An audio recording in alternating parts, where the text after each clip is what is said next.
Yun na nga, may bago na naman tayo na-discover sa mga dito users dyan. Pwede nyo itong i-try. Pwede kayong tumawag through phone or through mobile number. Basta dito user din yung kausap nyo.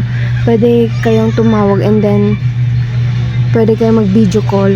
Mas maganda pa yung yung quality ng video kesa sa messenger. Sa totoo lang. Pero usually depende naman talaga sa data. Sa na-try ko kanina, mas okay na tumawag na lang kayo sa mobile number kesa sa messenger, lalo na sa mga mahina yung data dyan or mahina yung internet nila sa kanilang lugar. Pwede nyo gamitin yung dito to dito, tawagan mo na lang sila through number. Pwede na kayong mag video call. Yun lang, sana may natutunan kayo sa video na to. Sa mga dito user dyan, try nyo nang tumawag sa family nyo, sa boyfriend nyo, o sa friends nyo. Mas okay siya, lalo na sa mga walang internet. Thank you for watching guys, bye bye.